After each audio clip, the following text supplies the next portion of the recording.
I'm Darren Mulligan, I'm 37 and I'm from Ballinode in County Monaghan. I grew up in a family with 4 other siblings, mum and dad. We were a Roman Catholic family, great upbringing, never needed anything, didn't have a lot of things or stuff, but we had all the love and affection that anybody could have. I remember going to church every Sunday from an early age. I remember celebrating things like Good Friday, making sure that we didn't eat any meat on Good Friday. I remember all these religious things that I think people thought were really, really important. You know, at that time, you know, that's 30 years ago, you know. And I remember my parents trying to teach me what was right and wrong, and they taught us what was good and what was bad. And so I grew up normal, went to school, went to St. Mary's Boys' School, went to the SEM, growing up normal. The people that probably knew me probably didn't think it was too normal.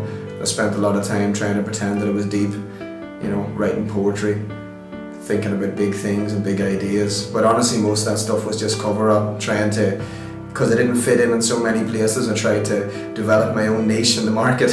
And it worked for a while. People were fooled by who I was for a while. So all those good things I'd been taught, eventually as a teenager, an older teenager, you know, I started making my own decisions, what was right and what was wrong. So being taught good things or bad things is not enough to keep a man from his own desires and his own lust and his own pride and arrogance. You see, people think that you can have good morals without God, you know, that there are these kind of morals that fall out of the sky and we all know them and we'll all hold to them, but it's not true. You know, nothing can keep a man except God. You know, there's nobody good, not one is good, not one but God. And so I demonstrated that by how I lived. I met a lassie called Heidi when I was 19 and she was 17 in Galway. She was from Scotland. And Heidi, you know, she'll tell you her story too. She had a lot of disappointment and hurt and heartache and pain growing up as a child in Scotland. And so eventually that caught up with her too. And so she fell into things like anorexia and eating disorders and all kinds of behaviours to try and deal with her heartache and pain and stuff.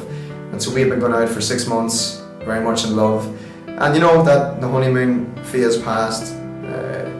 We had a long distance relationship. I moved to Dublin to play in a band when I was like 23 or something. And she stayed in Scotland. That went on for a while. I moved to America with my brothers to play in a heavy rock band. Stayed there for I think 3 years. And during that time, I suppose, you know, I was doing the same things as everybody else. I was trying to cover up the loneliness I had, trying to cover up just sadness, you know, and you'd cover it up with stupid jokes and smiling and laughing and drinking and acting the goat, thinking that nobody would notice. And honestly, probably nobody did notice because everybody's so busy trying to pretend there's something else. And so yeah, life wasn't really going that well for me. I fell into things like adultery and sleeping around with other women while my girlfriend Heidi stayed in Ireland. I remember, you know, I wasn't an alcoholic by any stretch, but I would drink myself, you know, stupid a lot of times. And all that was just trying to deal with loneliness, you know, trying to fit in, acting like an absolute donkey now that I look back at it. So that went on for a few years, but God's really smart. So God, that's an understatement. So God brought me to America, I believe, to get me out of the way because he wanted to reach Heidi. And when I was in America, Heidi, who was my girlfriend of probably 7 years then, she met some Christians. They brought her to church and it was Easter Sunday and Heidi fell in love with Jesus. It's as simple as that. People think there's some formula you have to do X, Y, and Z to fall in love with Jesus. But it's just like anything else, it's a choice. You know, you got to choose to love somebody. So if you're in a marriage, you have to choose to love them. You know, romantic feelings will always dissipate very quickly. So Jesus chose to love us on a cross. He demonstrated his love for us. He chose us while we didn't want him. And so Heidi found that love, fell in love with him, and God just dramatically changed her life. So she called me in America, I think it was 2007. And I was in a park in Texas. I had been drinking most of the morning. And I remember just feeling really angry. She said she had been saved. And I grew up like sectarian, whether I like to admit it or not.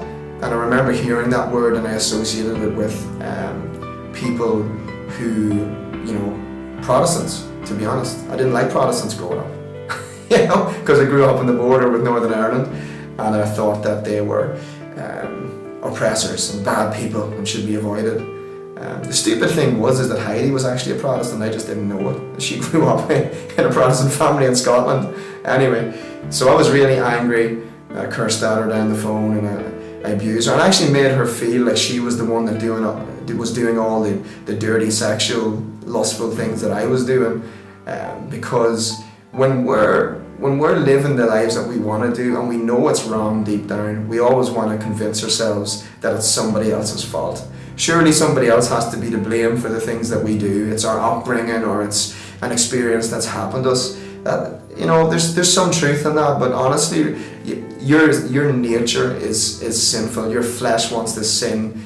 You wanna be lustful. You wanna be prideful. You wanna be arrogant. You want to take from people. That's what your flesh really wants to do. Anything good in you, for the believer and the unbeliever, is God. That's God in you. Anything that's not true or holy or beautiful or righteous or pure, that's yourself. And so we only have ourselves to blame a lot of the time. So I moved back to Ireland 2007 again and asked Heidi to marry me. I had nothing going for me, no job, no education, not overly handsome, and she was wonderfully kind, good looking girl who'd been faithful to me all those years. She had found Jesus and all these friends, and there was a happiness and a joy in her I had never seen before. And so I asked her to marry me, not because I loved her. I asked her to marry me because I was desperately alone, and what else would you do? I had nothing else going on, and I didn't love her anymore. I didn't love anything or anybody. I was only concerned with myself, and somehow she said yes, because I think she learned to see me through Jesus' eyes. And when you see people through the eyes of Jesus, you don't see the rubbish that they are. You see the potential in them, what they can be, what they can become. So, Gran started going to church with her. I wasn't that interested in it at the start, but what I noticed was people were really joyful, like properly joyful. It was the little Elim church on the old road out of Monaghan. I didn't believe any of it. I thought it was all nonsense. This talk of, with Jesus who died on the cross. Like, why would Jesus have to die on the cross if he's God? Sure, he can just, take care of all of my sin, give me the ticket to heaven and let me do what I want. But it's not that easy. You see, God requires justice. There's justice and mercy, And so the sin that is in me and the sin that is in everybody, God requires that to be paid for, atoned for. The word is atonement, the Bible uses. And so I didn't know it at the time, but they were preaching about this Jesus who would hang on a tree so that an adulterer and a drunkard and a messy, abusive, manipulative man could come to him. And I couldn't get my head around it. Why would he want someone like me? I don't even want me most of the time. But he does, and he did. You see, Jesus reaches out to us when we don't want him, because his love is fierce. It's always chasing after us. And so a few weeks before we got married, I was in the church, and the preacher was talking about hell and sin and all these things culture doesn't like talking about. You see, we'd all rather pretend that hell doesn't exist, that it isn't real. We'd all rather pretend there were no consequences for our sin. But the truth is, hell is real. Heaven is real. There's a hell to be shunned, there's a heaven to be gained. And the truth is, there are consequences for our sins. There are consequences for our actions, both here on earth. Like, there are things I have given away, on my wife, having affairs with other women, like, that she can never get back and I can never get back. So there are earthly consequences, and then there are the eternal consequences. And if I had never been made right with Jesus, all of my sin would have came with me, and I would certainly never have entered heaven. I would certainly never have been able to know what it was like to be in a place where there are no sorrow, where there's no tears, no more hurt. But that's my assurance. I am assured in Jesus that that's where I'm going. So I'm getting everything I didn't deserve because of Jesus. So, preacher was talking. He said, does anybody want to, commit their lives to Christ? And I did. And honestly, I did it because I was afraid. Because I knew in that moment that this God, that just Jesus fella, that he was real. And if he was real, it meant that I was a dead man walking. And I was a dead man walking. And so I came to him in that way, got married a few weeks later. Actually, just to go back a little bit, this part of the story is really important. When I asked Heidi to marry me, the church that she was going to in Dublin, the pastor of that church, he said to her that she had to leave me, that she couldn't stay with somebody like me because I was a sinner and Heidi had become a saint, and because she was part of the church that I was going to drag her down. But what did Heidi do? Heidi chose me.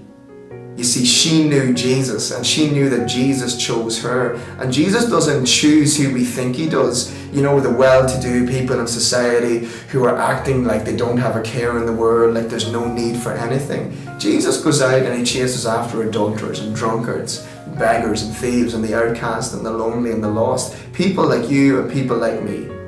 And Heidi knew that. So she said to her pastor, she said, no, I choose Darren. And she believed that God would rescue me. So me coming to Jesus a few weeks before we got married was a miracle. But the bigger miracle happened a year later. First time I ever heard God talk to me. And again, people watching this, maybe some of my old friends, you're probably thinking, has Darren lost the plot? Like God talking? That's like something out of the Lord of the Rings. I really don't care what you think, to be honest. I've heard his voice. I've felt his hand on my shoulder. I know him, and he knows me by name. And no one can ever take that from me. And God said, go and tell Heidi everything you've ever done. And I thought this was a really bad idea because we were married, you know, we were going to get a house. I think Heidi was pregnant, life was good. And she'd never heard all the things I had done on her. But I said to God that I would be obedient and I would learn to trust him. And so I said, okay, grand, that's what I'll do. And I went and I told her, and I waited for Heidi to push me away. Because if we're all honest, that's what we're always waiting for, the rejection. We're always waiting for someone to push us away. But Heidi had been with Jesus, properly with Jesus, not even like me, because I was just with Jesus because I was afraid of dying and afraid of going to hell. But she was with Jesus, she was in love with him. That's the difference. You know, anybody can know about Jesus. You can read all about him. You can not eat meat on Good Friday. You can be a good person, a much better person than me, a much better person than me, but you won't know Jesus through that. You'll know Jesus because you will choose to accept the love that he has already poured out for you. So Heidi knew him, and so instead of rejecting and pushing me away after I told her all these things, she put her arms around me and she said, I love you, Darren, and I forgive you. And then I was free. And that's how I fell in love with Jesus. You see, the church puts so much emphasis on theology that we miss out on the importance of actual practical relationship with people. That's how we find out about Jesus. I found out because somebody had the courage to say to me, Darren, you're dead in your sin, but there's a better way. So someone told me, and that was great. But then somebody showed me because they put their arms around me when I felt guilty and shameful and dirty and forgive me. And that's what the love of Christ looks like. So I've been walking with Jesus about 9 years, 10 years. Life is wonderful and it's terrible and it's joyful and it's painful all at the same time. But it's certainly not boring. You know, a lot of the time I hear, younger people tell me that, I come to Jesus, but it's real boring. It's all these rules. Like I said, you can believe that if you want, but I've lived it and I've walked with him, and it is far from boring. And I'll tell you what it is, the other side of this, is it is far from easy. It is the most difficult thing you will ever do. But it is the only place you will ever find joy, the only place you'll ever find peace and rest and hope. So you have a choice to make. You choose to accept what he has done for you, or you choose to continue to live the way you do. You do whatever you want to do. That's up to you. Every man does what he wants. Every man does what he thinks is right in his own eyes. But the only eyes that I want to see me are Jesus. So what I'm going to do is I'm going to continue to live and follow after him. And I do it imperfectly. I'm a hypocrite. I am a hypocrite. You've heard it from me, from my own mouth. But the good news is that Jesus is restoring and renewing me by the transforming of my mind in him. And you can have that too. And so I know there's people listening going, Darren, he's only a hypocrite. I am. Big deal. Jesus loves hypocrites, loves sinners, but I am no longer a sinner. I am a saint because Christ has redeemed me, and what he redeems, he does so perfectly. And I have the joy of heaven to look forward to. But not just then. He says right now we can be with him in heavenly places. And I am. Even on the darkest days when I don't want to live even, he is with me and he is for me. And if you want to know more, you can reach out and talk to me on Facebook or whatever. I'm an easy man to get a hold of. That's me. God bless you. Thanks for watching.